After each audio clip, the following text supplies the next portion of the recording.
Yooyaa, hi, baga nagaan nu dhuftanii. Welcome. I want to extend my appreciation to you for you are just following our channel. If you are new for this channel, please try to subscribe. If you are already a member of this channel, try to like, put the comment and the comment parties. If you are already the member, please don't forget to like our channel. That is my first suggestion I have for you. So in second in the second one video or section, this part is the second part.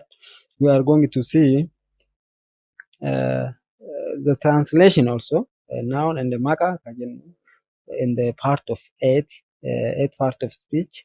We are going to see sequentially the the meaning of and the definition and the example together. So maqaa yoo jennu maali, noun yoo jennu paartiiwwan 8 yookaan kutaalee dubbii 8 keessaa maalidha. Maqaa yoo jennu paartiiwwan 8 ilaallee irra duratti viidiyoo sana warri ilaaleen duubatti deebi'aa ilaalaa. Paartii tokkoffaa hojjedheera. Kanaafuu I already posted my second videos of the part of speech. If you are not view it, please try to see, because it has some relation to the previous video. So what is noun? Noun is a type of word that represents a person, an idea, a thing or a place. Maqaa jechuun maalidha? Gosa jechaa ta'ee nama, yaada, waa'ee, iddoo wayii kan bakka bu'u jechuudha. So maal bakka bu'uu danda'a jechuudha? Nama bakka bu'uu danda'a gaafa waa'ee maqaa dubbannu. Yaada bakka bu'uu danda'a. Waa'ee bakka waan jedhu, waa'ee jechuun thing jennaan, iddoo immoo place jennaan. Isa kana bakka bu'ee kan itti fayyadamnu maqaa jechuudha. Kanaafuu maqaa jechuun itti waamama namaa, iddoo, yaada yookaan yaada waan tokkootii fi kan kana fakkaatan yoo ta'u, karaa biraatiin immoo maqaan jecha namaa, iddoo, meeshaa, yaada waan tokkootii fi kan bakka bu'udha jechuudha. Fakkeenyaaf caaltuun barattuudha yoo jennu as keessatti caaltuu kan jedhu maqaadha jechuudha. So in this case, we look at here. This is an English part. This is an Afaan Oromoo part. So bed yoo jennu, when we say bed, it is siree. It is a noun. So it represents what? A thing or a thing. Waa'ee waan jedhu wayii bakka bu'a. Stone, dhagaa. What? Dhagaa. It is stone in Afaan Oromoo, dhagaa. Man, it is nama. Team, garee wayiiti. Gareedha. Water, bishaan. Teacher, barsiisaadha. Singer yoo jennu sirbaadha. Akkasumas beauty yoo jennu bareedina. Hatred kan jennu immoo jibbaa. Kun immoo as keessa waan hunda of keessa qabateera, hunda isaa jechuudha. Person, an idea, a thing, a place kan jennee yookaan yaada namaa ta'uu danda'a. Wantoota kana kan ibsu bakka tokkotti barreesseera. But in the future we will see 5 types of noun. In the future, 5 types of noun. That is a proper noun, common noun, collective noun, abstract noun, etc. We will see it in the future. So kanaafuu yeroo baay'ee hin dogongorinaa. Asirraa kaaneeti Ingiliffa gara giraamariitti duratti isin himeera. Ingiliffi asirraa ijaarama yookaan jecha kanatti walitti deebi'ee full sentences yookaan hima tokko argachuu dandeenya jechuudha. Kanaafuu akkasitti hin dogongorinaa. We will see very slightly. Okay, in the second one we will see a verb. Verb jechuun maal jechuudha? Xumura yookaan gochima jechuudha.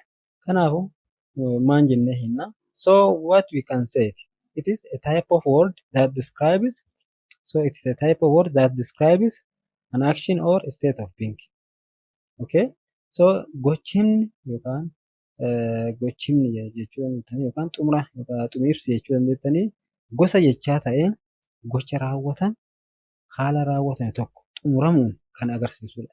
Xumura waan sana yoo xumuruuni isattu nu ibsaa jechuudha. Xumura gocha waan tokkoo, raawwii waan tokkoo kan nu ibsu maal jennaani xumura yookaan gocha himaa jechuudha. Maal himaa? Gocha himaa jechuudha. So look at here. Speak yoo jennu dubbate jenna. Listen dhageeffate. Read dubbisee. Think dubbistee dubbisee akkasitti hiikkatuu dandeettanii afaan Oromootiin dubbattee dubbate maafi dubaraa fi dubbatte yoo jennu dhiiraaf immoo dubbate jenna waan ta'eef akkasitti na hubataa deemaati. Walk yoo jennu immoo maal ta'e deeme.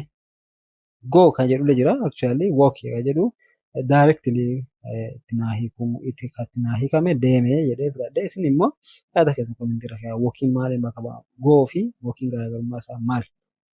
Kuni assignmentii ilmaa Oromooti. Kanaafuu walkii fi go kan jennu tokkodha.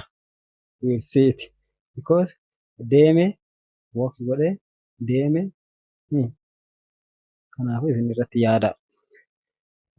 Afaan Oromoo kallattiin Ingiliffaa irraa gara afaan Oromootti yeroo hin cimaa akkasitti na hubataati. Garuu wanni isin beekuu qabdanu verbii wanni jennu kuni xumura waan tokkoo yookaan gocha waan tokkoo waa ibsuudha. Yookaan jecha sanii jecha gocha waan tokkoo ibsuudha. Gocha waan tokkoo raawwatame kan nu ibsu dubbate yoo jedhu maal ta'e dubbii namichaa ibsa. Dhageeffate dhageeffachaa jiraachuu namicha sanii ibsa. Dubbisa yoo jennu yaade deeme ol utaale dha inni jedhu suni is kan jedhu kan are kan jedhu kuni dhaadha. Yeroo immoo jira jedhu. Jira jechuun is illee ta'uu danda'a. Are illee are isa jedhu kana ta'uu danda'a. Have jechuun immoo qaba. Has yoo jennellee qaba. Garuu eessatti has fayyadamna eessatti have fayyadamna eessatti is fayyadamna eessatti are fayyadamna jennee sirriitti ilaaluu qabna jechuudha. Singular plural waan jedhamu jira. Qeenxee fi danuu afaan Oromootiin qeenxee kan taane danuu kan taane jechuun yookaan gochimni jira. Isaan san ilaallaa jechuudha. Gochimni kuni are yoo jennu fakkeenyaaf danuudha. Is yoo jennu maalidha qeenxeedha jechuudha. Eezee afaan gara sirluga isaatti gaafa dhufnu it's very much difficult.